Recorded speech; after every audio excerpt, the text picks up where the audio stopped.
अस्सलाम वालेकुम बच्चों।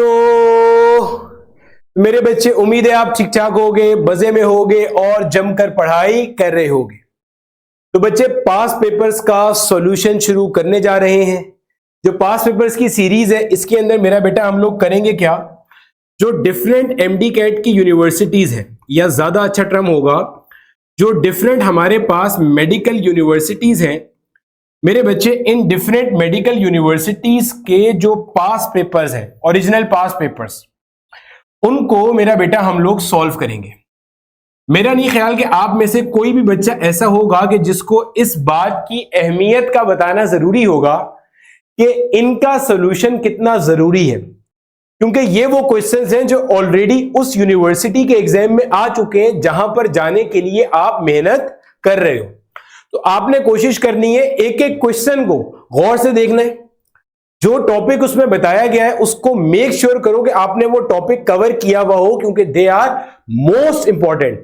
क्योंकि ये उस यूनिवर्सिटी के क्वेश्चन बैंक से लिया गया क्वेश्चन है, आगे पीछे का क्वेश्चन नहीं है। तो मेरे बच्चे, इसमें हम नम्स के भी पास पेपर कवर करेंगे, सिंध की जो डिफरेंट यूनिवर्सिटीज हैं उनके भी पास पेपर्स होंगे, पंजाब की यूनिवर्सिटीज के भी होंगे, केपीके या खैबर पख्तूनख्वा की यूनिवर्सिटीज के भी होंगे, बलूचिस्तान के भी होंगे, सिमिलरली आजाद जम्मू कश्मीर, इस्लामाबाद और गिलगित, इन सब की यूनिवर्सिटीज के भी होंगे। आहिस्ता आहिस्ता आहिस्ता चीजें अपलोड होती जाएंगी। साथ ही साथ मेरा बेटा, अगर आप कहीं पर भी फंसते हो फिजिक्स को लेकर, कि आपको लगता है कि यार मुझे फिजिक्स का ये पर्टिकुलर टॉपिक नहीं आता, तो आपने बिल्कुल परेशान नहीं होना। मैंने मेरे बच्चे फिजिक्स के कंप्लीट कोर्स की रिकॉर्डिंग, फिजिक्स का जो मेरा कंप्लीट कोर्स है उसकी रिकॉर्डिंग मैंने YouTube पर अपलोड की हुई है। कंप्लीट कोर्स की रिकॉर्डिंग YouTube पर अपलोड हुई हुई है, क्लास 11 की और क्लास 12 की, डिटेल में पढ़ाया है, एक एक क्वेश्चन को डिस्कस किया है। साथ ही साथ मेरे बच्चे, अगर आप फिजिक्स के अलावा बाकी सब्जेक्ट्स में फंसते हो, केमिस्ट्री में या बायो में या इंग्लिश में या LR में, तो मेरे बच्चे आप हमारा एमडी कैट का कोर्स भी ज्वाइन कर सकते हो, जिसके अंदर आपको इस कंप्लीट कोर्स की तैयारी कराई जाती है। अगर सिर्फ फिजिक्स मसला है तो सिर्फ फिजिक्स के लिए तो मेरे YouTube लेक्चर्स की रिकॉर्डिंग भी मोर देन सफिशिएंट है। ठीक है मेरे बच्चे, तो शुरू करते हैं पास पेपर की series. All the very best. Question number 1, कह रहा है an object is thrown vertically upward. एक ऑब्जेक्ट है मेरे पास जिसको मैंने ऊपर की जानिब से थ्रो कर दिया। ठीक है जी, with a velocity of 20 metre per second. तो इसकी इनिशियल वेलोसिटी कितनी हो गई सर? 20 मीटर पर सेकंड हो गई। डन हो गया। अब देखो, जो भी चीज ऊपर थ्रो की जाती है वो ऊपर कहीं ना कहीं जाके तो रुकती है, मोमेंटरली रेस्ट में तो आती है, जिसका मतलब अपवर्ड मोशन की फाइनल स्पीड हमेशा कितनी हो जाती है? 0 मीटर पर सेकंड। कह रहे how much time will it take to reach the highest point. कितना टाइम लगेगा इसको ऊपर जाने में? देखो, जब आपके पास कोई भी बॉडी ग्रेविटी के अगेंस्ट मूव करती है तो जो एक्सेलरेशन उसके अंदर होती है, या डिसलेशन भी कहा जा सकता है, वो -g के बराबर होती है। तो यहाँ पे लगाते हैं फर्स्ट इक्वेशन ऑफ मोशन, जो कि होती है v is equal to u minus g t. अब v 0 है तो ये हो जाएगा 0 is equal to u minus g t. तो u बराबर हो जाएगा आपके पास सिंपली किसके? gt के। और इसमें इक्वेशन में वैल्यूज पुट करते हैं। इनिशियल स्पीड हमारे पास है 20, g को राउंड ऑफ करके लेते हैं 10 और t आ गया एज इट इज। ठीक है सर जी, एक 0 से एक 0 कैंसिल हो गया, तो टाइम की वैल्यू कितनी आ गई हमारे पास? Simply 2 seconds. तो करेक्ट ऑप्शन क्या हो जाएगा हमारे पास यहाँ पे? फिर option A, 2 seconds. Moving on, question number 2, कहना suppose you drop an object from the roof of your house. ठीक हो गया, आप अपनी घर की छत के ऊपर खड़े हुए हो, ठीक है जी, और आपने छत के ऊपर खड़े होकर क्या किया? वहां से एक ऑब्जेक्ट ड्रॉप कर दिया। डन हो गया। अब यहां से जब आप एक ऑब्जेक्ट ड्रॉप करोगे, ये रहा वो ऑब्जेक्ट। ड्रॉप करने का मतलब उसकी इनिशियल स्पीड कितनी हो जाएगी सर? 0 मीटर पर सेकंड हो जाएगी। आगे कह रहे टेक्स 2 सेकंड, उसको 2 सेकंड्स लगे नीचे गिरने के अंदर। डन हो गया। आगे कह रहे हैं what is the height of your house. आप बताएं कितनी हाइट होगी हाउस की। अब चूंकि ये जब बॉडी गिरेगी तो इसको एक्सेलरेट करेगी ग्रेविटी, इसकी स्पीड बढ़ाएगी ग्रेविटी। ग्रेविटी जिस तरह से इसको एक्सेलरेट करेगी, जिस मैग्नीट्यूड से इसको एक्सेलरेट करेगी, वो कहलाएगा प्लस जी। तो अब यहाँ पे क्या निकालनी है हमने? हाइट, या फिर ये भी कह सकते हैं जो डिस्टेंस कवर किया इस बॉल ने, क्योंकि उतनी ही हाइट होगी तो डिस्टेंस निकालना है। आओ सेकंड इक्वेशन ऑफ मोशन लगाएं, ये हो जाएगी U T plus half A T square. Done हो गया सर यहाँ तक। अब यू तो हमारे पास 0 है, टाइम हमें पता है 2 सेकेंड्स, प्लस 1/2। एक्सेलरेशन को राउंड ऑफ करके 10 ले लेते हैं, और टाइम कितना हो जाएगा? 2 का स्क्वायर। मजे की बात, एक 2 से एक 2 कैंसिल हो जाएगा, 10 2 20 बच जाएंगे, और यहाँ पे 0, तो डिस्टेंस कितना आ जाएगा? 20 मीटर्स, जिसका मतलब बिल्डिंग की हाइट कितनी है हमारे पास? ऑप्शन बी, 20 मीटर्स है। मूविंग ऑन, क्वेश्चन नंबर 3 में कह रहे हैं the dimension of Young's modulus is. देखो बेटा यंग मॉड्यूलस जो होता है ना आपके पास, ये बराबर होता है स्ट्रेस डिवाइडेड बाय स्ट्रेन के। ठीक हो गया सर जी। स्ट्रेस होता है फोर्स पर यूनिट एरिया, जबकि स्ट्रेन होता है change in length per unit original length. अगर हम लोग यूनिट्स में बात करें तो फोर्स का यूनिट हो गया न्यूटन, एरिया का हो गया metre square, change in length का हो गया मीटर और ओरिजिनल लेंथ का भी हो गया मीटर। तो मीटर ने मीटर को तो काट दिया, न्यूटन को ओपन करके लिख दें तो न्यूटन इक्वल होता है आपके पास बेटा kilogram metre per second square के, और डिवाइड किससे हो रहा है, एरिया के यूनिट यानी कि मीटर स्क्वायर से। एक मीटर से एक मीटर कट जाता है, क्या बच जाता है हमारे पास, किलोग्राम डिवाइडेड बाय मीटर और आगे आ जाता है सेकंड स्क्वायर। डन हो गया सर। डायमेंशन लिखते हैं, किलोग्राम है मास का यूनिट, तो डायमेंशन आ जाएगी M L T. M means mass, mass कितना आ रहा है आपके पास, एक आ रहा है। लेंथ कितनी है सर, अगर डिवाइड में और इसको ऊपर ले जाके लिख दूं तो हो जाएगा m-1 मीटर इनवर्स और सेकंड का second inverse, square inverse sorry. तो l हो जाएगा आपके पास इस तरह से -1 और t हो जाएगा -2। m1 है, l -1 है, t -2 है। m1 है, गलत हो गया। m1 है, l -1 है लेकिन t -2 है, ये भी गलत हो गया। m1 है, l -1 है और t -2 है, तो करेक्ट ऑप्शन हो जाएगा आपके पास option C. Moving on, question number 4 में कह रहे हैं the length and the width of a rectangular plate are measured to be 15.3 millimetre and 12.50 millimetre. Done हो गया सर। एक रेक्टेंगुलर प्लेट आ गई मेरे पास, इसकी आपके पास लेंथ आ गई 15.3 मिलीमीटर और विड्थ कितनी आ गई हमारे पास 12.50 मिलीमीटर। अब बोल रहे find the area of the plate, area निकाल के दिखाएं। देखो एरिया जो होता है बेटे नॉर्मली वो होता है लेंथ इनटू ब्रेड्थ। डन हो गया सर जी। अब लेंथ इनटू ब्रेड्थ तक जाना है हम लोगों ने। अच्छा जी, तो इनको आए मल्टीप्लाई कर लेते हैं लेंथ और ब्रेड्थ को। लेंथ हमारे पास है आपके पास 15.30 मीटर्स। सर 30 क्यों लिख दिया, क्योंकि जब मल्टीप्लाई करना होता है आपने तो डेसिमल पॉइंट्स मेरे बेटा सेम होने चाहिए आपके पास डिजिट्स के बाद। अब ये हो जाएगा 0 0 0 3 0 0 5 भी 0 और 0 1 भी 0। एक काटा हमारा 5 0 0 5 3 हो जाता है 15, 1 ऊपर जाएगा, 5 5 25 और एक 26, 2 ऊपर चला जाएगा, 5 1 5 और 2 7 हो जाएंगे आपके पास। फिर दो क्रॉसेस आ गए, अब 2 के टेबल से चल लो, 2 0 0 2 3 6, 2 5 होते हैं 10, एक ऊपर और 2 2 होते हैं 2 1 होते हैं 2 और एक हो जाएगा आपके पास 3। डन हो गया सर। अब इसी तरह से हमारे पास 3 काटे आ गए आपके पास, 1 के टेबल से देख लेते हैं तो ये हो जाएगा 1 0 0, 1 3 3 और 1 5 5 और 1 1 1। ठीक हो गया सर। 0 आ गया, 0 आ गया, 5 आ गया आपके पास, 6 और 6 12 हो गया जो कि एक बन के ऊपर जाएगा, एक और 7 8 हो जाएंगे और 8 3 11, एक यहाँ आ जाएगा एक ऊपर जाएगा, 4 और 5 9 हो जाएंगे और ये हो जाएगा 1। तो अब पॉइंट्स कहाँ लगाना है, 4 डिजिट्स हैं आपके पास, दो ये 1 2 3 4, तो ये हो जाएगा हमारे पास आंसर कितना 191.25, 191.25 और मिलीमीटर स्क्वायर, क्योंकि 2 मिलीमीटर मल्टीप्लाई हो रहे हैं। अब देखो आप सिर्फ सवाल में कह रहे हैं up to correct number of significant figures, तो correct number of significant figures से कैसे लेकर आए सर। तो ये देखो अगर मैं इस फिगर में देखता हूं तो 1 2 3 तीन सिग्निफिकेंट फिगर्स हैं आपके पास, इधर देखता हूं तो 1 2 3 4 चार सिग्निफिकेंट फिगर्स हैं। आंसर हमेशा लोवेस्ट या लीस्ट सिग्निफिकेंट फिगर्स के अंदर आना चाहिए। अब यहाँ पे लीस्ट सिग्निफिकेंट फिगर्स कौन से हो जाएंगे आपके पास, 3 सर, तो 3 में लेके जाना है मुझे आंसर्स को। 3 में कैसे लेके जाऊंगा, 5 कटेगा, पीछे इवन नंबर है तो इसमें कोई फर्क नहीं पड़ेगा। 2 कटेगा तो 2 5 से छोटा नंबर होता है, 191 एज इट इज रहेगा। तो इसका मतलब आपके पास 3 सिग्निफिकेंट फिगर्स में कितना आ जाएगा, 191 मिलीमीटर स्क्वायर। ए गलत लिखा हुआ है, करेक्ट ऑप्शन हो जाएगा हमारे पास option B 191 millimetre square. Moving on, question 5 कह रहे हैं alternate unit to kilogram metre per second is. Kilogram metre per second का ऑल्टरनेट यूनिट बताइए। एक काम करते हैं, मैं इसमें सेकंड मल्टीप्लाई और डिवाइड करवा देता हूं।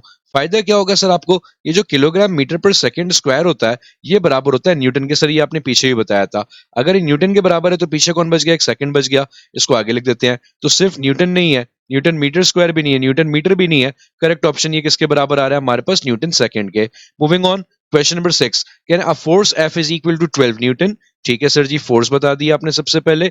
आगे कह रहे हैं applied on a spring elongates by 3 centimetre. Spring में जो elongation होती है उसको मैक्स से रिप्रेजेंट करते हैं और ये आ गई कितनी 3 सेंटीमीटर, जिसको डिवाइड बाय 100 कर देंगे तो ये हो जाएगा हमारे पास 3 एक्सपोनेंट -2 मीटर्स हो जाएंगे। आगे कह रहे हैं constant of the spring is, इस स्प्रिंग का कांस्टेंट बताइए कितना होगा आपके पास। आइए निकालते हैं कितना होगा इस स्प्रिंग का कांस्टेंट। के की वैल्यू हमारे पास स्प्रिंग कांस्टेंट की बराबर होती है बेटा F/x के।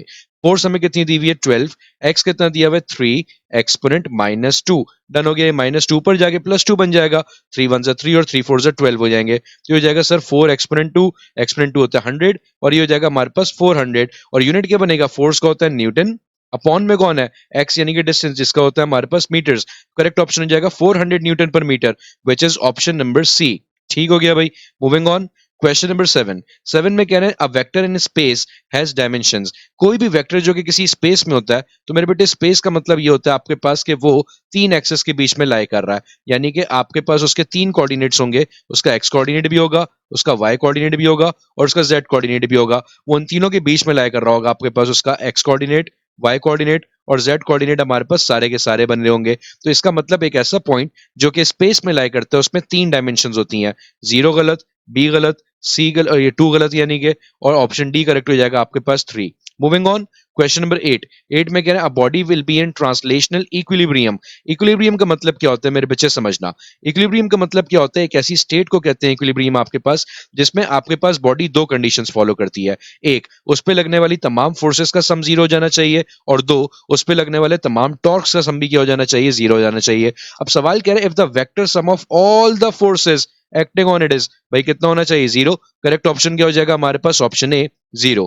मूविंग ऑन, क्वेश्चन नंबर 9 कह रहे हैं in rotatory motion angular momentum plays a role which is analogous to that played by dash in linear momentum, sorry linear motion. अब देखो एंगुलर मोमेंटम जो है हमारे पास वो एक्चुअली किसके बराबर होता है, एंगुलर मोमेंटम बराबर होता है आपके पास moment of inertia and angular velocity के। अब ये मोमेंट ऑफ इनर्शिया क्या है, एक घूमती हुई बॉडी का इनर्शिया। इनर्शिया को अगर हम सिर्फ इनर्शिया की बात करें, मोमेंट ऑफ इनर्शिया तो घूमती हुई बॉडी का है ना, अगर मैं लीनियर मोशन में आ जाता हूं तो सिर्फ इनर्शिया हो जाएगा and inertia is analogous to mass. और मैं अच्छा जी एंगुलर वेलोसिटी, एंगुलर वेलोसिटी को अगर लीनियर में ले आए तो लीनियर वेलोसिटी आ जानी चाहिए और लीनियर वेलोसिटी आपके पास कौन सी होती है मेरे बेटे, लीनियर वेलोसिटी की बात करेंगे तो वो v होता है। अब जैसे L बराबर है आई ओमेगा के, तो mv का जो प्रोडक्ट होगा वो किसके बराबर हो जाता है सर, लीनियर मोमेंटम के। तो जैसे एंगुलर मोमेंटम एनालिगस रोटेटरी मोशन में होता है, तो लीनियर मोशन में कौन होता है, लीनियर मोमेंटम होता है। करेक्ट ऑप्शन हो जाएगा हमारे पास option B, linear momentum. Moving on, question number 10 में कह रहे हैं in Young's double slit experiment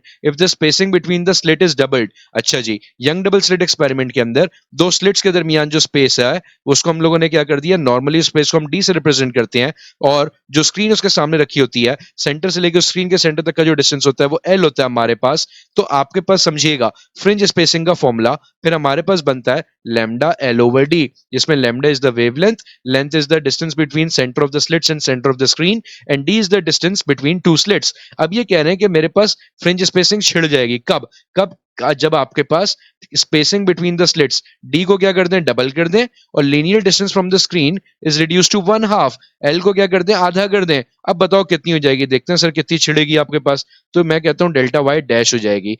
wavelength को नहीं छिड़ा, लेंथ को क्या कर दिया आपने, हाफ कर दिया, डन हो गया सर। और स्लिट्स की स्पेसिंग को आपने क्या कर दिया, डबल कर दिया, ये 2d हो गया। तो ये 2 और 2 मिलके 1/4 बना देंगे, अंदर आ जाएगा sir lambda L upon D. और मजे की बात ये तो सर आपके पास ओरिजिनल फ्रिंज स्पेसिंग के बराबर था ना, तो छिड़ी हुई delta Y dash fringe spacing जो है वो किसके बराबर है आपके पास, 4 गुना कम हो जाएगी, 1/4 हो जाएगी आपके पास, ठीक है 4 गुना कम हो जाएगी, 1/4 हो जाएगी किसके, ओरिजिनल फ्रिंज स्पेसिंग के। तो करेक्ट ऑप्शन क्या हो जाएगा, 4 गुना कम। ए कह रहा है सेम रहेगी, बी कह रहा है आधी, आधी नहीं सर 4 गुना कम हो जाएगी, जिसको हम कहते हैं 1/4 हो जाएगी आपके पास। मूविंग ऑन, क्वेश्चन नंबर 11 कह रहे हैं a cricketer hits 4 runs when middle of the bat hits the ball. एक बल्लेबाज आपके पास क्या कर रहा है, अपने बल्ले से चौका मार रहा है, कब, जब आपके पास उसका बल्ला जो है, मान लो ये बल्ला बहुत खराब सा बल्ला बना है, उसके मिडिल से आपके पास बॉल लग के जाती है, ठीक है। तो मिडिल से जब लग के जाती है तो बॉल में ऐसा क्या हुआ, देखो आपके पास बैट्समैन ने आपके पास जो फोर्स लगाई बैट से बॉल के ऊपर, तो बैट ने बॉल पे क्या करा, एक्शन लगाया, जिसकी वजह से बॉल ने आपके पास बैट पे क्या किया होगा, रिएक्शन लगाया होगा सर आपके पास, और वो क्या हो गया होगा हमारे पास, मूव करते हुए आगे बढ़ गई। तो इसका मतलब यहाँ पे क्या एक्ट कर रहा है हमारे पास, action and reaction. To every action, अब यहाँ पे एक छोटी सी स्टेटमेंट याद रखते हैं, to every action there is always an equal but opposite reaction. ये कौन सी स्टेटमेंट है, ये तो सर हम सबको रटी हुई होती है आपके पास, ये वो स्टेटमेंट है जो कोई लॉ याद होना हो ये जरूर याद होता है, ये हमारे पास न्यूटन के थर्ड लॉ ऑफ मोशन की एग्जाम स्टेटमेंट आपके पास, ठीक है भाई। आगे बढ़ते हैं, क्वेश्चन नंबर 13 कह रहे हैं अकॉर्डिंग टू हुक्स लॉ, अच्छा जी हुक लॉ है क्या, कह रहे हैं the restoring force in a spring is proportional to the displacement. अच्छा एक्स, सिर्फ ये एक एक्स होगा, बाकी काट देते हैं भाई, आपके पास प्रोपोर्शनल टू द डिस्प्लेसमेंट। अच्छा जी देखो जो रीस्टोरिंग फोर्स होती है आपके पास, एक बात समझना, अगर मैं बात करता हूँ रीस्टोरिंग फोर्स फोर्स की। फॉर एग्जांपल मेरे पास ये एक स्प्रिंग है, ठीक है, अगर मैं इसको इस जानिब डिस्प्लेस करता हूं तो स्प्रिंग चाहता है वो वापसी अपनी मेन पोजीशन की तरफ आए। वो फोर्स जो उसको वापसी उसकी मेन पोजीशन पे लेके जाती है वो कहलाती है रीस्टोरिंग फोर्स। मजे की बात, जितना ज्यादा डिस्प्लेस करता हूं with in the elastic limit उतनी ज्यादा रीस्टोरिंग फोर्स भी जनरेट होती है। ठीक हो गया सर। लेकिन restoring force is always in the opposite direction to displacement, तभी हमें साइन कौन सा लगाना पड़ता है यहाँ पे, माइनस का। प्रोपोर्शनल हटाते हैं तो स्प्रिंग कांस्टेंट लग जाता है और रीस्टोरिंग फोर्स का फॉर्मूला बन जाता है F is equal to minus K x. तो करेक्ट ऑप्शन हो जाता है प्लस के एक्स, नहीं sir, option B minus K x आपके पास। मूविंग ऑन, क्वेश्चन नंबर 14, कह रहे हैं the object at equilibrium may have any. Sir आपने अभी पीछे बताया था कि इक्विलिब्रियम में जो भी ऑब्जेक्ट्स होते हैं उनके अंदर दो कंडीशन होना तो लाजमी है, और वो दो कंडीशन क्या है कि उसके ऊपर लगने वाली तमाम फोर्सेस क्या होनी चाहिए, जीरो, और उसके ऊपर लगने वाले तमाम टॉर्क्स भी क्या होने चाहिए, जीरो। तो फोर्स नहीं हो सकती, टॉर्क नहीं हो सकता। कह रहे may have, force acting on it, नहीं फोर्स तो नहीं हो सकती sir. D, torque acting on it, नहीं सर, टॉर्क भी नहीं हो सकता। अब ए बी, एक्सीलरेशन, सर अगर फोर्स जीरो है तो फोर्स का फॉर्मूला होता है मास इनटू एक्सीलरेशन, मास तो जीरो नहीं हो सकता किसी का। अगर एक्सीलरेशन जीरो होगी तो फोर्स जीरो होगा ना, तो एक्सीलरेशन भी नहीं हो सकती। तो ले दे के ऑप्शन क्या बच गया, वेलोसिटी। और समझना इस बात को मेरे बेटे, इन दो कंडीशंस को फॉलो करने के लिए दो तरह की कंडीशंस बनती हैं, या तो बॉडी किसमें होगी, रेस्ट में, जिसको हम कहते हैं स्टैटिक इक्विलिब्रियम, या फिर बॉडी यूनिफॉर्म वेलोसिटी से मूव कर रही होती है जिसको हम कहते हैं डायनेमिक इक्विलिब्रियम। तो करेक्ट ऑप्शन क्या हो जाता है भाई, उसके पास वेलोसिटी हो सकती है कोई ना कोई, फोर्स एक्सेलरेशन और टॉर्क सब क्या होंगे, जीरो होंगे। क्वेश्चन नंबर 15, कह रहे a man is standing in a lift that is falling freely under gravity. एक बंदा हमारे पास एक लिफ्ट के अंदर खड़ा हुआ है और किसी वजह से उस लिफ्ट की केबल शेबल टूट गई और अब वो जो लिफ्ट है हमारे पास गिर रही है ग्रेविटी के एक्शन में, बिल्कुल वैसी जैसे मेरे हाथ में अगर कोई पेन होता है और वो छूट के गिर जाता है आपके पास। अब कह रहे उसके हाथ में एक बॉल थी, उस बंदे ने वो बॉल ड्रॉप कर दी। जब वो ड्रॉप कर दी तो क्या होगा, as observed by the ball, अगर वो मान लो वो बॉल ऑब्जर्व कर रही है बंदे को, the man appears to, ball भी देखो मेरे बेटे उसी ग्रेविटेशनल एक्सीलरेशन से नीचे गिर रही है जिससे वो बंदा गिर रहा है। जिसका मतलब क्या हो गया आपके पास कि दोनों की गिरने की जो एक्सीलरेशन है वो सेम है, तो दोनों साथ साथ मूव कर रहे हैं। और जब दो चीजें साथ साथ मूव कर रही होती हैं, इसकी एग्जांपल ऐसी है, मान लो कि दो गाड़ियां एक दूसरे के साथ मूव कर रही हैं एग्जैक्टली सेम स्पीड पे, एग्जैक्टली सेम स्पीड पे आपके पास, तो इस बंदे वाला, इस गाड़ी वाला बंदा खिड़की खोल के इस वाले गाड़ी वाले बंदे से आराम से बात कर सकते हो और इन दोनों को लगेगा ये दोनों आमने सामने ही है, रेस्ट में ही है एक दूसरे के साथ हिसाब से। तो एक दूसरे के हिसाब से इनकी रिलेटिव स्पीड कितनी हो जाएगी, जीरो। और ये क्या कहलाएंगे एक दूसरे के हिसाब से कि ये दोनों एक दूसरे के रिलेटिव रेस्ट में है। करेक्ट ऑप्शन क्या हो जाएगा, डाउनवर्ड मूव कर रहा होगा बंदा, नहीं सर, स्टेशनरी होगा। बॉल को लगेगा कि बंदा स्टेशनरी है, बंदे को लगेगा कि बॉल स्टेशनरी है। मूविंग ऑन, क्वेश्चन नंबर 16, कह रहे हैं Wheatstone bridge is used to. देखो व्हीटस्टोन ब्रिज एक ऐसी आपके पास अरेंजमेंट होती है जिसमें हम चार रेजिस्टर्स को ब्रिज कॉम्बिनेशन के अंदर आप क्या कर देते हैं, अटैच कर देते हैं, और उसके अंदर एक आपके पास स्टेट आती है जिसको हम कहते हैं बैलेंस स्टेट। बैलेंस स्टेट में क्या होता है, जो चार रेजिस्टर्स आपने लगाए हैं उन चारों रेजिस्टर्स के जो रेशियोज होते हैं आपके पास एक दूसरे के साथ वो इक्वल होते हैं। R1/R2 बराबर होता है R3/R4 के। जिसका मतलब अगर मुझे इनमें से कोई भी दो या तीन रेजिस्टेंसेस मालूम है तो मैं चौथी आराम से मालूम कर सकता हूं। तो आसान जबान में ये किसके लिए इस्तेमाल हो रहा है, रेजिस्टेंस को कंपेयर करने के लिए। ठीक है जी, किसके लिए इस्तेमाल हो रहा है, रेजिस्टेंस को कंपेयर करने के लिए। करेक्ट ऑप्शन क्या हो जाएगा फिर हमारे पास, option A, compare resistances. Moving on, question number 17, कह रहे हैं lower fix point of a Celsius scale is. देखो बेटा किसी भी टेम्परेचर स्केल का जो लोअर फिक्स पॉइंट होता है ना वो एक्चुअली आपके पास क्या होता है, आइस पॉइंट या फ्रीजिंग पॉइंट ऑफ वाटर। वो क्या होता है हमारे पास, आइस पॉइंट या फ्रीजिंग पॉइंट ऑफ वाटर। और सेल्सियस के अंदर जो फ्रीजिंग पॉइंट ऑफ वाटर होता है वो होता है 0 डिग्री सेल्सियस। ये तो सर 5 क्लास की साइंस से याद करते आ रहे हैं। तो करेक्ट ऑप्शन हो जाएगा हमारे पास option C, 0 degree Celsius. Moving on to question number 18, कह रहे हैं according to the Gauss law the electric field intensity between two oppositely charge parallel plates. दो पैरेलल प्लेट्स है मेरे पास, ये लो वो दो पैरेलल प्लेट्स आ गई, ठीक हो गया सर, ये आ गई। एक पे पॉजिटिव चार्ज स्टोर्ड है हमारे पास, ठीक है जी, और एक पे हमारे पास नेगेटिव चार्ज स्टोर्ड है। तो इलेक्ट्रिक फील्ड की डायरेक्शन क्या हो जाएगी, from positive to negative, from positive to negative. अब ये कह रहे हैं इनके दरमियान जो इलेक्ट्रिक फील्ड इंटेंसिटी होगी वो कितनी होगी। तो गॉस ने हमें सिखाया था कि एक शीट की, एक चार्ज शीट की जो इलेक्ट्रिक इंटेंसिटी होती है वो होती है सिग्मा अपॉन 2 एप्सिलॉन नॉट। तो यहाँ पे अगर हम लोगों को दोनों की निकालनी है तो मुझे पॉजिटिव और नेगेटिव की इलेक्ट्रिक फील्ड्स को प्लस करना पड़ जाएगा। अगर मान लेते हैं कि दोनों के ऊपर सेम चार्ज डेंसिटी है तो ये जाएगा sigma upon 2 epsilon not plus sigma upon 2 epsilon not, ये हो जाएंगे 2 सिग्मा अपॉन 2 एप्सिलॉन नॉट। दोनों दो को काटा तो सर इलेक्ट्रिक फील्ड इंटेंसिटी कितनी बच गई, sigma upon epsilon naught. A zero, गलत। बी ऑप्शन करेक्ट हो जाएगा हमारे पास sigma divided by epsilon naught. Moving on to question number 19, कह रहे हैं a fuse can be saviour against, अच्छा फ्यूज नहीं फ्यूज, डी गलत आ गया यहाँ पे, a fuse can be saviour against. Fuse क्या करता है, कभी भी नॉर्मल कोई अपने घर के अंदर लगा हुआ फ्यूज देखना, नॉर्मली आपके पास अगर फॉर एग्जांपल उस पर रेटिंग देखोगे भी तो वो एम्पियर में लिखी हुई होगी। अगर मैं मान लूं मेरे फ्यूज पे 10 एम्पियर रेटिंग लिखी हुई है, तो इसका मतलब ये जो फ्यूज है ये अपने अंदर से 10 एम्पियर के करंट को तो गुजरने देगा, 10 एम्पियर का करंट तो आराम से गुजर जाएगा। लेकिन जहां 11 एम्पियर का करंट आया वहां पे ये फ्यूज क्या हो जाता है, हमारे पास ब्रेक हो जाता है, मेल्ट हो जाता है और अपने आगे करंट को नहीं गुजरने देता, जिससे हमारी हैवी अप्लायंसेस जो होती हैं वो बच जाती हैं आपके पास, उनमें आपके पास कोई खराबी फिर नहीं आ पाती। तो इसका मतलब फ्यूज क्या करता है, किससे बचाता है हम लोगों को, हाई करंट से बचाता है सर। करेक्ट ऑप्शन हो जाएगा option B, high current. Moving on to question number 20, कह रहे हैं current of 2 ampere is passing through an inductor of 2 milli henry. अच्छा जी सर, करंट यानी कि आई कितना आ गया 2 एम्पियर, एल यानी कि सेल्फ इंडक्टेंस कितनी आ गई 2 मिली हेनरी, जिसको हम प्रीफिक्स को ओपन कर देंगे तो ये हो जाएगा 2 एक्सपोनेंट -3 हेनरी। कह रहे हैं एनर्जी कितनी स्टोर्ड हुई होगी, एनर्जी स्टोर्ड इन इंडक्टर आपके पास बराबर होती है बेटा हाफ एल आई स्क्वायर के। आइए सर वैल्यूज पुट करते हैं, हाफ एल कितना है हमारे पास 2 एक्सपोनेंट -3, आई का स्क्वायर कितना हो जाएगा 2 का स्क्वायर, जिसको हम क्या लिख देंगे डायरेक्टली 4, तो ये 2 ने 2 को काट दिया तो क्या बच गई सर हमारे पास 4 एक्सपोनेंट -3 को मिली लिख दें और एनर्जी निकालिए तो यूनिट के लग जाएगा जूल्स। करेक्ट ऑप्शन हो जाएगा 4 मिली जूल्स, 8 नहीं 10 नहीं 6 भी नहीं, करेक्ट आंसर हो जाएगा हमारे पास option D 4 milli joules. Moving on to question number 21, कह रहे हैं volume stress divide by volume strain is equal to. अच्छा जी, तो सर जब हम लोग वॉल्यूमेट्रिक स्ट्रेस को डिवाइड करते हैं वॉल्यूमेट्रिक स्ट्रेन से, तो मेरे बच्चे एक बात याद रखना, जब किसी भी स्ट्रेस को आप किसी भी स्ट्रेन से डिवाइड करते हो तो स्ट्रेस और स्ट्रेन चूंकि डायरेक्टली प्रोपोर्शनल होते हैं तो इन दोनों का रेशियो हमेशा क्या आता है, कांस्टेंट आता है। अब ये जो कांस्टेंट है ये 3 चीजों पे डिपेंड करता है। अगर हम लोगों ने लीनियर स्ट्रेस को लीनियर स्ट्रेन से डिवाइड करा होगा आपके पास, ठीक है जी, लीनियर स्ट्रेस को लीनियर स्ट्रेन से डिवाइड करा होगा हम लोगों ने, तो जो मॉड्यूलस ऑफ इलास्टिसिटी इस कांस्टेंट को हम क्या कहते हैं, ये भी याद रखिएगा अपने पास, मॉड्यूलस ऑफ इलास्टिसिटी कहते हैं। तो जो मॉड्यूलस ऑफ इलास्टिसिटी बनता है अगर लीनियर की बात करते हैं तो वो बनता है हमारे पास यंग्स मॉड्यूलस ऑफ इलास्टिसिटी।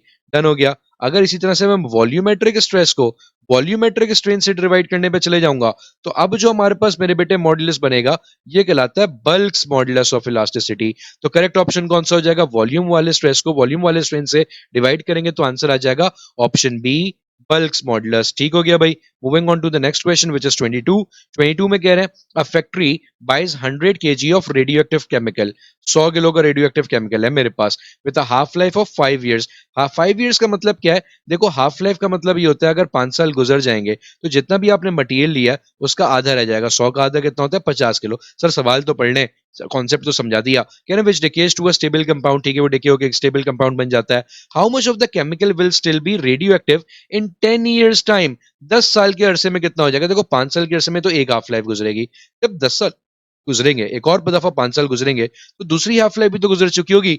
50 का आधा कितना हो जाएगा सर 25 किलो, तो रेडियो एक्टिव एलिमेंट कितना रह जाएगा 25 kg, which is option B. ठीक है भाई। Moving on to question number 23, कह रहे हैं alpha beta and gamma radiations are emitted from a radioactive substance. अच्छा जी sir, radioactive substance radioactivity करते हैं, उसमें से रेडियो एक्टिव रेज निकलती हैं। What do you mean by radioactivity, radio activity का मतलब होता है मेरे बेटे याद रखना the spontaneous disintegration of nucleus. आपके पास खुद ब खुद होने वाली डिसइंटीग्रेशन का मतलब टूटना न्यूक्लियस का टूटना जो कि खुद ब खुद हो रहा है, जिसमें हमें कुछ नहीं करना होता। और वो खुद ब खुद क्यों होता है आपके पास, क्योंकि मेरे बेटे आपके पास जो न्यूक्लियर फोर्सेज होती हैं और जो इलेक्ट्रोस्टैटिक फोर्सेज होती हैं वो अनबैलेंस हो जाती हैं, जिसकी वजह से न्यूक्लियस डिसोसिएट होने लग जाता है आपके पास। अगर वो डिसोसिएट होने लग जाएगा तो उस वजह से हम कहते हैं भाई स्पॉन्टेनियस डिसइंटीग्रेशन होती है। और स्पॉन्टेनियस डिसइंटीग्रेशन का मतलब हमें कुछ नहीं करना पड़ रहा, ये खुद ब खुद हो रही है, नेचुरली कर रही है। एक कह रहे हैं जब हम इसे हीट करते हैं, नहीं सर हीट करना जरूरी नहीं है, रखे रखे बिना कोल्ड टेम्परेचर्स पे भी आपके पास ये हो सकता है। बी कह रहा है when it is subjected to high pressure, ये भी लाजमी नहीं है। सी कह रहा है when it interacts with another particle, ये भी लाजमी नहीं है, अकेले रखे रखे हो जाएगा। तो करेक्ट ऑप्शन क्या हो जाएगा भाई, स्पॉन्टेनियस प्रोसेस है, स्पॉन्टेनियसली निकलनी है alpha beta gamma radiations. Moving on to question number 24, कह रहे हैं change in entropy doesn't depend upon, entropy का मतलब होता है मेरे बेटे मॉलिक्यूलर डिसऑर्डरनेस, और इसका फॉर्मूला होता है delta Q divided by delta T. जिसका मतलब क्या हो गया कि एंट्रोपी जो है वो किस पे डिपेंड कर रही है, वो डिपेंड कर रही है कि भाई कितनी हीट, डेल्टा क्यू का मतलब होता है हीट, कितनी हमने सिस्टम को दी या कितनी सिस्टम से बाहर आ गई आपके पास, ठीक है, हीट गेन या हीट लेफ्ट। और डेल्टा टी क्या होता है हमारे पास, सिंपली टेम्परेचर का चेंज सर। तो किस पे डिपेंड कर रहा है एंट्रोपी, हीट और टेम्परेचर पे। एक कह रहा है amount of heat added to the system, इस पे तो कर रहा है सर डिपेंड, ऑप्शन गलत हो जाएगा इसलिए। Amount of heat rejected sir, इस पे भी कर रहा है क्योंकि डेल्टा क्यू का दोनों मतलब होते हैं, तो ये भी ऑप्शन गलत हो जाएगा क्योंकि डजेंट पूछा है सवाल में। सी टेम्परेचर सर, इस पे भी करता है डिपेंड एंट्रोपी, तो ये भी गलत हो जाएगा। तो ले दे के एक ही बचा जो कि वाकई में फॉर्मूले में भी नहीं आ रहा, और वो है अमाउंट ऑफ सब्सटेंस आपके पास। Moving on to question number 25, can a frictionless heat engine can be 100% efficient if. अच्छा जी, एक हीट इंजन 100% एफिशिएंट कब हो सकता है? देखिए हीट इंजन की जो एफिशिएंसी का फॉर्मूला होता है ना आपके पास, वो होता है 1 minus T2 divided by T1 multiply by 100। अब ये कह रहे हैं आपके पास ये 100% एफिशिएंट कब हो सकता है, एफिशिएंसी 100% कब हो सकती है, आओ चेक करते हैं भाई कब हो सकती है। तो यहाँ पे तो 100 ने 100 को काट दिया, डन हो गया सर आपके पास। पीछे क्या बच गया, 1 माइनस T2 ओवर T1, और एक साइड पे बच गया आपके पास 1, ये हो जाएगा 1 is equal to 1 minus T2 over T1, done हो गया सर। 1 ने 1 को भी काट दिया आपके पास। T2 ओवर T1 को अगर मैं वहां ले जाता हूं तो ये प्लस में आ जाता है और यहाँ रह जाता है 0, तो यहाँ से सर T2 की वैल्यू कितनी आ गई, 0। T2 कहते हैं बेटा लोअर टेम्परेचर रिजर्वॉयर को, या फिर वो रिजर्वॉयर जिसको हम सिंक भी कहते हैं, जिसका काम होता है हीट एब्जॉर्ब करना। तो अगर सिंक की टेम्परेचर 0 केल्विन हो जाए तो एफिशिएंसी 100% हो सकती है। 0 केल्विन का मतलब होता है एब्सोल्यूट 0, जो कि अचीव करना इम्पॉसिबल सी चीज है हमारे लिए एक। तो ए कह रहा है टेम्परेचर ऑफ सिंक है 0 सेल्सियस, सेल्सियस नहीं केल्विन में 0, सेल्सियस तो बहुत छोटा यूनिट है उसके मुकाबले में। B the temperature of the sink is 0 kelvin, तो बिल्कुल सही है, करेक्ट ऑप्शन क्या हो जाएगा हमारे पास, 0 केल्विन होना चाहिए सिंक का temperature. Moving on to question number 26, कह रहा body moving with velocity v stopped by a force in a distance x। ठीक हो गया, एक बॉडी है जो कि v वेलोसिटी से मूव कर रही है, उस पर मैं एक फोर्स लगाता हूँ f। जब मैं फोर्स f लगाता हूँ तो उसको रुकते रुकते कितनी देर लग जाती है हमारे पास, सॉरी कितना डिस्टेंस कवर कर लेती है वो, x डिस्टेंस कवर कर लेती है। कहना इफ द सेम बॉडी, वही बॉडी आपके पास कह रहे हैं 5 v स्पीड से मूव कर रही है, 5 गुना तेज स्पीड से मूव कर रही है, और अब मजे की बात फोर्स भी 5 गुना लग रही है इसके ऊपर। तो अब बताएं स्टॉपिंग डिस्टेंस कितना हो जाएगा, अब कितना हो जाएगा, मैं कहता हूं भाई x डैश हो जाएगा, मुझे नहीं पता कितना हो जाएगा, x डैश हो जाएगा। लेकिन निकालेंगे कैसे, देखो बेटा यहाँ पे हो क्या रहा है, जो वर्क हम लोग कर रहे हैं इस बॉडी को रोकने के लिए, वो वर्क आपके पास किसके बराबर होना चाहिए, जितनी इस बॉडी की काइनेटिक एनर्जी है, क्योंकि जितनी एनर्जी से वो मूव कर रहा था उतना वर्क करेंगे तो ये रुक जाएगी आपके पास। वर्क का फॉर्मूला होता है फोर्स इंटू डिस्प्लेसमेंट। पहले केस में क्या हो जाएगा fx, डन हो गया सर। और अगले में यहाँ पे क्या आ जाएगा हमारे पास, हाफ mv स्क्वायर, डन हो गया। तो यहां से अगर मैं निकालूं x का फॉर्मूला तो x किसके बराबर आ रहा है, mv square divided by 2f क्या आ रहा है। ठीक हो गया सर, अब ये x डैश निकालने की बारी है। ऐसे केस में क्या हो जाएगा, अगेन सर फॉर्मूला तो वही है, वर्क डन किसके बराबर हो जाएगा, हाफ काइनेटिक एनर्जी mv। अब जो v है वो कितनी है, 5v का स्क्वायर है, और वर्क डन भी क्या इसके बराबर है, फोर्स इंटू डिस्टेंस, और फोर्स भी सर 5 है, तो ये हो जाएगा 5f x डैश, और आगे क्या आ जाएगा हाफ और 25 mv स्क्वायर बन जाएगा हमारे पास। डन हो गया सर, 5 1 5 हो जाएंगे, 5 5 से 25 हो जाएंगे आपके पास। तो x डैश का फॉर्मूला क्या बन गया, 5 को बाहर निकाल देते हैं, अंदर आ जाएगा mv square divided by 2f। अब सर देखें ये mv square divided by 2f तो ओरिजिनल x के बराबर था, ओरिजिनल डिस्टेंस के बराबर था। तो अब जो डिस्टेंस है, जो छिड़ा हुआ डिस्टेंस है, वो कितना हो जाएगा, 5 गुना हो जाएगा ओरिजिनल डिस्टेंस के, यानी कि अब बॉडी 5 गुना ज्यादा डिस्टेंस लेगी रुकने के लिए। तो करेक्ट ऑप्शन क्या हो जाएगा हमारे पास सर, फिर ऑप्शन बी 5x। आए भाई आगे चलते हैं, moving on to the next question which is 27। कह रहे हैं one wheel has a diameter of 30 inches, एक व्हील है जिसका डायमीटर कितना है हमारे पास भाई, 30 इंचेस है। डन हो गया सर। उसके बाद कह रहे हैं and second wheel has a diameter of 20 inches, एक और व्हील आ गया उसका डायमीटर कितना है भाई, 20 इंच है। सर वैसे तो बड़ी खराब सी डायग्राम है लेकिन समझने के लिए काफी है। कह रहे हैं the first wheel travels a certain distance revolution in 240 revolution, इसने कितनी रिवोल्यूशंस कवर कर ली भाई, 240 रेवोल्यूशन कवर कर ली, और कुछ डिस्टेंस भी ट्रेवल किया होगा, मुझे नहीं पता कितना है, बताया नहीं मुझे। कह रहे हैं in how many revolutions did the second wheel travel the same distance, ये भी सेम डिस्टेंस ट्रेवल करे जो इसने किया आपके पास, ठीक है। अब बताओ इसको कितनी रेवोल्यूशंस लगेंगी, मैं कहता हूं थीटा डैश लगेंगी। तो देखो बेटा आपसे कह रहे हैं दोनों व्हील्स का, 30 वाले मीटर वाले व्हील का और 20 वाले का व्हील का डिस्टेंस बराबर है। डिस्टेंस बराबर होता है सर आपके पास आर थीटा के, तो ये हो जाएगा आपके पास आर 30 वाला और आर 20 वाला थीटा, और थीटा डैश का हुआ इसका नाम हम लोगों ने। डन हो गया सर। अच्छा जी, रेडियस 30 वाले का क्या हो जाएगा, रेडियस होता है डायमीटर का हाफ, 30 का हाफ हो जाएगा सर 15, और थीटा कितना है सर हमारे पास 240। डन हो गया। 20 का हाफ, डायमीटर 20 जिसका है उसका हाफ कितना हो जाएगा सर 10, और थीटा डैश तो हमें फाइंड आउट करना है ना, आओ कर लेते हैं। एक जीरो से सर एक जीरो क्या हो जाएगा कैंसिल, तो ये बच जाएंगे सर 24 15 जा, 24 15 जा होते हैं 360, तो इसका मतलब आपके पास दूसरे छोटे वाले टायर को कितने रिवोल्यूशंस कवर करने पड़ेंगे, सेम सेम डिस्टेंस कवर करने के लिए 360 रिवोल्यूशंस, 170 नहीं, 160 नहीं, करेक्ट ऑप्शन हो जाएगा हमारे पास option C 360। Moving on to question number 28, कह रहे हैं dark plastic handlers often used on kitchen utensils because. देखो आपने देखा होगा नॉर्मल जो पतीले होते हैं उनके जो हैंडल्स होते हैं आपके पास, या जो पेन्स होते हैं हमारे पास, उनके जो हैंडल्स होते हैं वो हमेशा आपके पास डार्क प्लास्टिक के होते हैं और काफी मोटी प्लास्टिक के होते हैं। वो प्लास्टिक के क्यों बनाए जाते हैं, क्या वजह होगी प्लास्टिक की बनाने की आपको उसके भाई? प्लास्टिक की क्यों? कह रहे हैं the black material is good in radiation. Sir अगर गुड इन रेडिएशन है तो फिर वो तो रेडिएशन एब्जॉर्ब कर लेगा और फौरन से गर्म हो जाएगा हमारे पास। हम तो नहीं चाहते ये गर्म हो, सिर्फ हम चाहते हैं कि चूल्हे के ऊपर रखा हुआ पेन का बेस गर्म हो, ये डंडा गर्म नहीं हो, वरना हम पकड़ के इसको मूव भी नहीं कर सकेंगे। तो इसका मतलब ये तो गलत ऑप्शन हो जाएगा B, the plastic is a good insulator, क्योंकि प्लास्टिक क्या है, गुड इंसुलेटर है जो कि हीट को अपने अंदर से क्रॉस नहीं होने देती और जल्दी गर्म नहीं होती है आपके पास। जब ये जल्दी गर्म नहीं होती तो इसकी वजह से हमारे पास आसानी होती है खाना बनाते टाइम इसको पकड़ के यूज करने में आपके पास। डन हो गया सर जी। अगला क्वेश्चन देखते हैं 29 में कह रहे हैं parallel plate capacitor has a capacitance C. ठीक हो गया सर, एक पैरेलल प्लेट कैपेसिटर है मेरे पास, ये रहा वो पैरेलल प्लेट कैपेसिटर मान लेते हैं जो कि किसी बैटरी से कनेक्टेड है, ये लें। ठीक हो गया, इसकी एरिया प्लेट्स का हमारे पास ए है, इन दोनों की प्लेट्स के दरमियान जो डिस्टेंस है वो कितना है, डी है लेट्स से। अच्छा जी, और इसकी कैपेसिटेंस कितनी हो गई, सी हो गई। कह रहे हैं the distance between them is between the plates and the area of the plates both half, दोनों को आधा कर दिया। अच्छा, इस वक्त जो सर कैपेसिटेंस का फॉर्मूला होता वो होता ए एप्सिलॉन नॉट ओवर डी। अब जो हो जाएगा वो कहता हूँ सी डैश छिड़ जाएगी। कब? एरिया कितना कर दिया, आधा कर दिया आपने, हाफ ए कर दिया। एप्सिलॉन नॉट तो वहीं का वहीं है, और डिस्टेंस भी क्या कर दिया सर आपने, आधा कर दिया। तो ये आधा आधे को क्या कर देगा, काट देगा। सर ये बच जाएगा हमारे पास A epsilon naught over D, जो कि ओरिजिनल ही कैपेसिटेंस के बराबर है। तो छिड़ी हुई कैपेसिटेंस ओरिजिनल के ही बराबर रह जाएगी, कोई फर्क नहीं पड़ेगा। ए कह रहा है आधी हो जाएगी, बी कह रहा है 4 गुना हो जाएगी, सी कह रहा क्वार्टर हो जाएगी। सब गलत है, करेक्ट ऑप्शन हो जाएगा ऑप्शन डी, सी ही रहेगी हमारे पास। Moving on to question number 30, कह रहे हैं which of the following statement is true about energy in quantum. Energy in quantum के बारे में थोड़ा सा प्लैंक को पढ़ लेते हैं। प्लैंक साहब ने कहा था आपके पास कि हर एनर्जी, हर वेव जो आपके पास मूव करती हुई आ रही है वो एक कॉन्टिन्यूअस सोर्स ऑफ एनर्जी नहीं है, उसके अंदर आपके पास टाइनी पैकेट्स ऑफ एनर्जी होते हैं, और एक टाइनी पैकेट ऑफ एनर्जी का नाम उसने क्या रख दिया था अपने पास, क्वांटा। और उसने कहा था एक क्वांटा की जो एनर्जी होती है वो एक्चुअली बराबर होती है एच न्यू के, जिसमें एच तो सी के नाम का कांस्टेंट था, जो कि हमारे पास एक कांस्टेंट वैल्यू होती है जिसको हम प्लैंक्स कांस्टेंट कहते हैं, और उसकी वैल्यू आपके पास होती है 6.625 एक्सपोनेंट -34 जूल सेकंड। और ये जो न्यू होता है ये होती है फ्रीक्वेंसी ऑफ वेव, जितनी ज्यादा फ्रीक्वेंसी होगी उतनी ज्यादा एनर्जी होगी क्वांटम की। यानी कि एनर्जी किस पे डायरेक्टली डिपेंड कर रही है, फ्रीक्वेंसी पे।